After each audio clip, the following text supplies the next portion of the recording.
Hi, Dr. Friedemann here with Empowerment Solutions. Narcissism is still the topic that I want to talk about.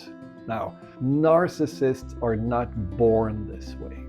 Narcissists are made this way. And they are made this way for several reasons that I'm going to talk about in a minute, but ultimately there is something inside of them that is in a self-defense mechanism, in a self-protection mode, and it hasn't really outgrown whatever happened to them in the past. So you can have compassion, which basically means you see it, you see, okay, you are also just a human being who suffers, who struggles, even though you pretend to not, and probably don't really want to have any kind of self-awareness, but you do. And if you are a compassionate person, you stay away from narcissists, you don't condemn them, you don't love to hate them, you just see, wow, lots to do for you. I hope you're not piling up a lot of karma. I hope you're gonna actually find also your healing. That would be ideal. Now, if you're empathetic, which is a little bit different, it's kind of compassion without boundaries. You go into this relationship with the idea of, I'm gonna just feel that little child inside of them struggling, and I'm gonna go in there and I'm gonna hug and cuddle this child inside the narcissist, and that's gonna all make it much better. And the fact is it doesn't, because you're gonna be as trapped in the narcissistic web just as their little child, and probably have a hard time to get out. So if there is any narcissist out there who actually would like to hear how they can heal and understand themselves better, here is the advice I would like to give them. Where does narcissism come from? That is the first thing as a narcissist you want to ask yourself. Why did I become this way? And it often is happening during the childhood. And there are some, let's say, usual suspects about what can happen in a childhood that can make someone become a narcissist. And as I said before, it is a survival mechanism. It is something that comes from unfulfilled need that through this narcissistic behavior, which is extreme, is supposedly been met. But of course it's not. Just like, we have maybe as a childhood survival mechanism, the invisibility, trying to hide out, making ourselves small, not really, wanting to be the target of rejection. Well, the narcissist does just the opposite, wants to be seen, wants to be validated, wants to be admired, and it all comes from similar issues. So it can be the emotional neglect, that there was a lack of validation, that there was a caregiver, a parent who really never had time, was always busy, wasn't really around, and left that child on their own, just pretty much ignored. And that lack of any kind of recognition, it's like this hole inside of their heart, their mind. That is what they try to fill with their behavior. It can also be the opposite, that they get a lot of praise and a lot of high expectations from the parents, where the father maybe said, you are my favorite son and I want you to be the heir of whatever I've been building. And well, all this pressure also created a sense of fear, a fear of failure, a fear of disappointing, a fear of not being up for the task, not being able to fill those shoes of the father, or whatever it is. But that fear then also creates this constant need for reassurance, which is what validation ultimately is, that there is someone telling them, yes, you're great, yes, we believe in you, yes, you can do this. And that is where the narcissist just, cannot get enough. It's, let's face it, narcissists feel often inferior. And they often make themselves feel this way because they can be deep, deep, deep down inside very critical with themselves. This is why they cannot admit defeat. They cannot admit that they did something wrong. They cannot ask for forgiveness because that shame just doesn't allow themselves to do this. The shame is like that hot coal inside of them that they don't want to get near to, they don't want to touch, but it still burns inside of them all the time. And then there is also the other narcissist, which is the spoiled brats that basically got everything that they ever wanted and had a certain kind of entitlement in their upbringing. And we're told, my goodness, you are just perfect the way you are, and you are a superstar. Oh my goodness, you have been sneezing, so that is really the most creative sneeze I ever heard. Just get going over top.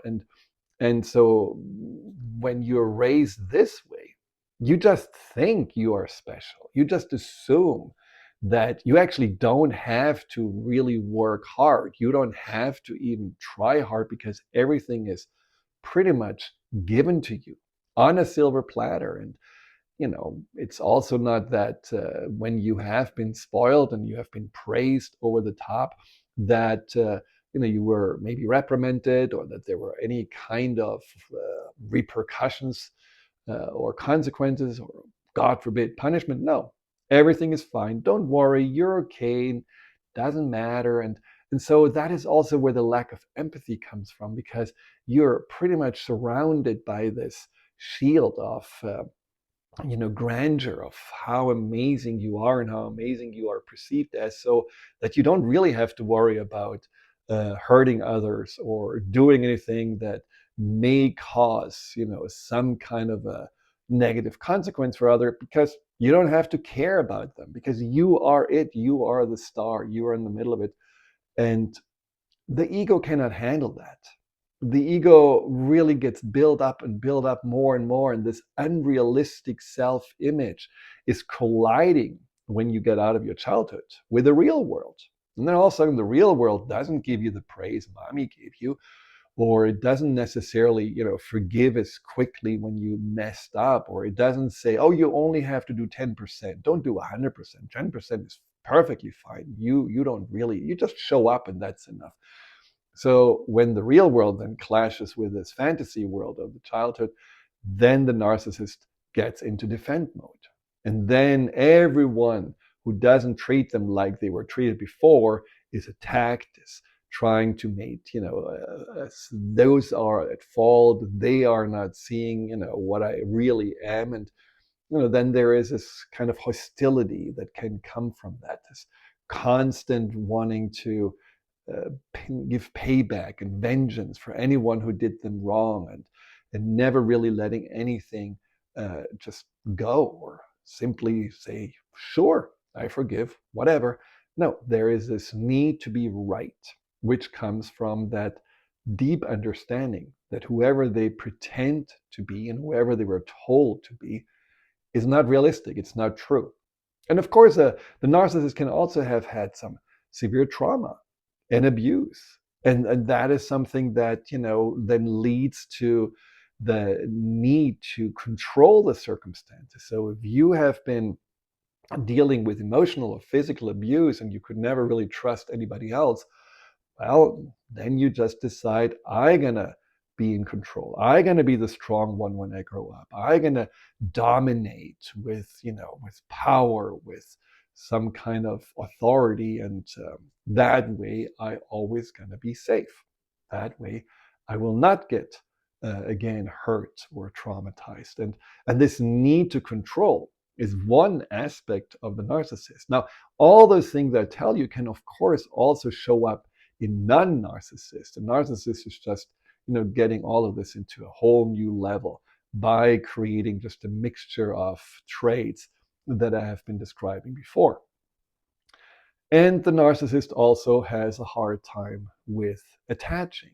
Usually, when narcissists have been more ignored or neglected, they do feel an anxious or insecure attachment. And what that means for narcissists is not that they are especially, kind or loving and trying just to, get the person that they want to be with on their side. For narcissists, it's much more about that, need to own, that need to to control. It's like you're mine, and I just keep you there until I don't want you anymore. And so that attachment issue is for them basically resolved as a survival matter by saying that I'm gonna first love bomb someone or give them all the gifts or everything they want, and then I have them, then I own them, and then I also make them so dependent on me by, for example, crushing their own self-worth, their belief in themselves, so that they're not able to get up and stand up and feel like, whoa, I'm walking out of here, I'm not getting what I want. No, they actually feel like, well, I guess this is the best I can have. I'm lucky that he still wants to be with me or she wants to be with me. And so that is also a form of attaching through capturing and owning, and not necessarily any kind of eye to eye, mutual relationship. And then that's a tough topic, but I think we have to mention it. There's also a cultural influence. And I read the other day, and some of you may just, send me hate mail now, but I read the other day that especially the cultures that are very competitive and very individualistic, where it's all about, you have to express who you are, what, you can, I don't know, get some kind of admiration for. You have to be a winner. Success is all that counts, and how you look is really important. Those cultures are usually raising more narcissists because it's not about collaboration or connection or community or compassion or getting along with each other. It's really more about who is the winner, who is number one, and ultimately who is the one on top, and all the others on the bottom don't really matter. And this is, I talked about this before, especially true now for young people, even children that are already told that they have to do all these extracurricular activities and they have to be so good in school so that they can get into a great college where they don't even know what they want in life. Do I even want to go to college? Is this even something I can imagine I should be doing? And this anxiety that comes with it, this pressure, that creates also this idea of, I need to not care about anyone else. I need to care about the goal, the prize, the winning.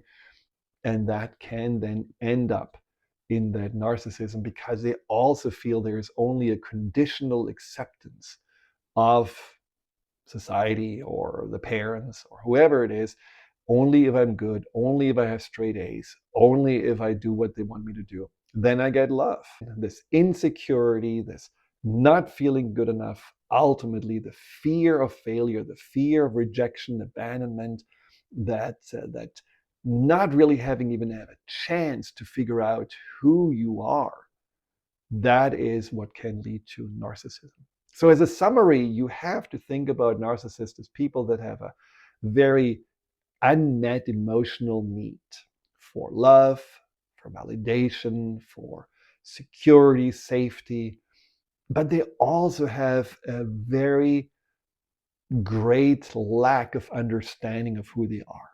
They never had the either chance or maybe the awareness to go inside and wonder, who actually am I? What do I want?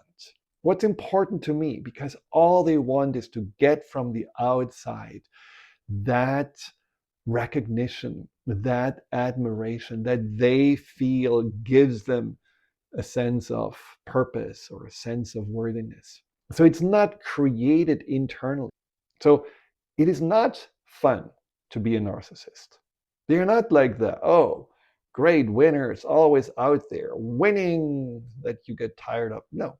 Narcissists are very lonely, very scared, deeply insecure.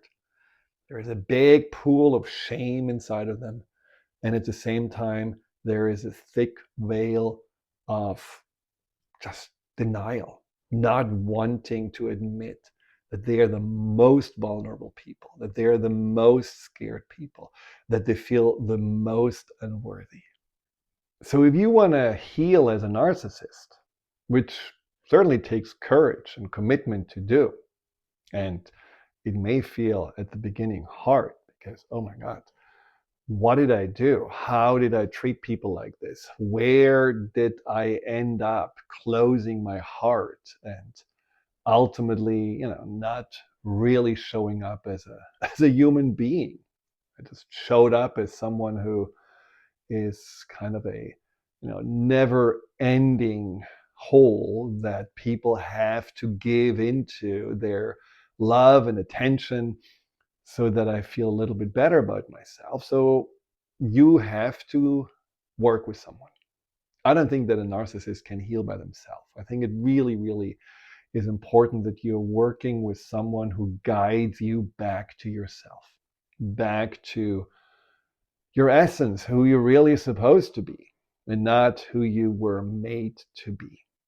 And so you need to heal the childhood traumas or those confusions from early on. You need to heal that inner child that just feels scared, ashamed, not good enough, or maybe feels confused because the parents said you're the best and then the world says, no, you're not. You need to also, go and look for the traits and characteristics that you may have given up. Maybe you were actually a very, very sensitive child and you took all this criticism and judgment or conditional acceptance or these the pressure and expectations so serious that you at some point say, no, I'm not being sensitive anymore. I'm shutting that off. I'm only focusing on the price. I'm only focusing on how to make it through, and I'm not caring about anyone or anything anymore.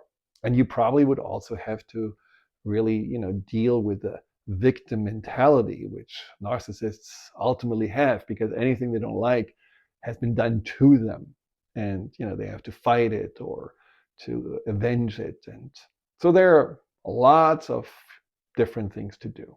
Now, the important thing, though, is not to just stop there, cleaning up the past.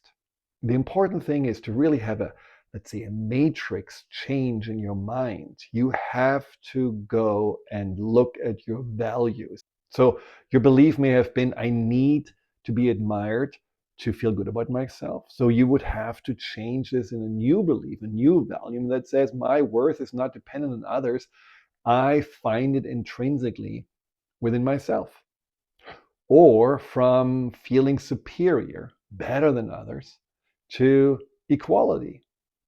I must be exceptional in order to be worthy, to I'm valuable just for who I am, and so are others. I'm not competing with them. I'm not comparing myself with them. I'm actually wanting to collaborate. I want to connect. I don't want to be this island that no one dares to get to, because in the end, it turns out to be scary. And you have to let go of this need to control. So the shift would be, instead of feeling safe through control and micromanagement, going to trust. So I must control how others see me, or I must control the circumstances I'm in order to feel safe. 2, I can trust myself, others, within limits, life, but I'm safe. I'm okay. I can deal with whatever life brings me without having to plan every step ahead. Another value shift is also the vulnerability avoidance. From basically saying, I cannot show any weakness. I cannot fail. I cannot ever show what's really going on inside of me, because this is, unworthy. This is, weak. This is appalling. 2, vulnerability is strength. Failure is an opportunity to learn. Everyone is actually better off admitting that they messed up or admitting that they are struggling, because through this admitting, they are willing to look for either help or solutions or ways to be better. There's no gain in always pretending to be right and always pretending to have it all together and always winning, because you don't really grow. You don't really expand. Another shift is also from perfectionism to compassion. This need to have to be perfect, to look perfect. Otherwise, you're nothing. I have compassion for myself. I have compassion that there is, for me, also room to make mistakes, room to not really always be on the top, room for me to be a normal human being with normal needs, wants, and also normal problems and struggles. And then maybe the last one that I find is important is to have, instead of entitlement, gratitude. Instead of saying, I deserve to be treated always as special and unique because I am, to just have gratitude for the things that are there, for the people that are actually not running away, but staying with the person. Gratitude for people that are honest and open and not just catering to the narcissist. Gratitude for the opportunity to have that insight that, yes, I played that game really well, that narcissist game. I was really great in acting that way, in many ways acting out. But now I can be grateful that I don't want to do this anymore, and I want to shift into a deeper and more well-rounded and more evolved human being. Wouldn't that be great? The point is just that these value shifts are the fundamental fabric of one's psyche. So if your fabric is what basically makes you act a certain way, driven by all this baggage of the past, first you clean the past, and then you make decisions, brave decisions. And then you may be actually willing to surprise everyone around you have given up on you and just called you a narcissist who needs to be ultimately stayed away from. Then you may actually show up as a real human being. It's possible. But as I said before, you have to be courageous. So then, advice that I can give you if you know a narcissist in your life, let them watch this podcast. Let them reflect a little bit. Let them may blush a little bit because, well, there's a lot of truth in all of that. And then let them make the decision if it's time to make a big leap into the better version of themselves, or if they're still too scared to admit that ultimately they have messed up. Being a narcissist is a lonely place. And if you really feel the pain of the loneliness of a narcissist, you may actually want to change. I hope you will.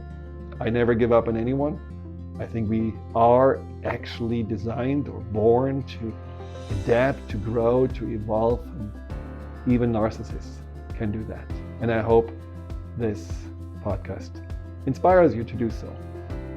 If you have any questions, write them in the comment section. You can find out more about me at drfriedemann.com, and please sign up for the feed.